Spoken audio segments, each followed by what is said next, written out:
Hey, good morning. I thought I would shoot the recap of Sunday's message in the morning. I haven't even showered. I'm still tanking up on coffee. You'll have to forgive me.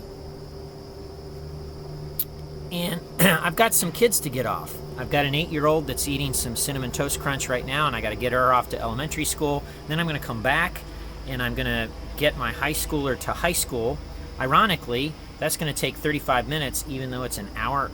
It's a mile and a half away. Mile and a half, 35 minutes. I don't get it, but it just kind of works. Later this afternoon, I got to go pick up a van that has needed about $600 worth of repairs because of fender bender that my oldest had over the weekend.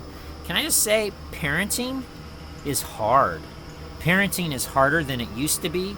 And part of the reason that parenting is harder than it used to be is because there are these twin ideas that run in American culture. Idea number one says to us parents that if we do a few things wrong, if we let them sleep on their tummy instead of their back, if we don't show up to every event they have, if we don't do the right things, we will mess up our children and they will become just awful adults and it will be all our fault. And then there's another idea that runs in American culture that says to us, hey, if you do everything right, your kids will grow up to become happy and successful. And so we parents, we buy into these myths, and because it's based on our performance as a parent, we feel like we have to bring our A game all the time, and it's incredibly stressful. And many of us parents are just laden with guilt because we know on the inside we're not doing a good enough job. On Sunday, August 30th, 2015, I said to Generations Community Church and to the parents of Generations Community Church, hey, you know what? Quit freaking out about your kids. Quit freaking out about your kids. Here's why you can do that. Those two ideas are wrong. They don't work out. Like, you can mess up and your kids can still turn out fine. You can do everything right and your kids can turn out to be kind of messed up jerks in life. Parenting is not a formula. And on Sunday, I shared what the Bible has to say about how to parent, and I think you'll be surprised what the Bible has to say.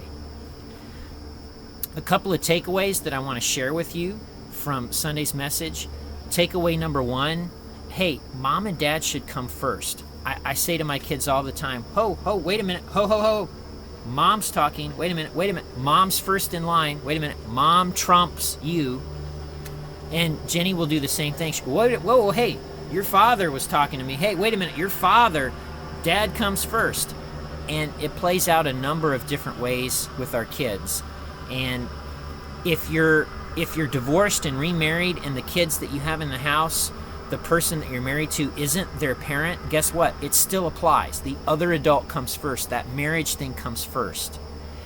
And I know there's this part of your heart and you're like, I couldn't do that. That seems so wrong and it's going to mess up my kids.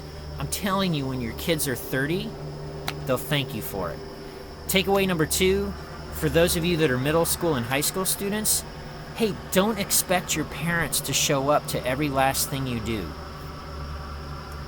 And there's a reason for that, and you should listen to the message called Tyrannical Kindergarchy, where I flesh out why that's important and how that can help.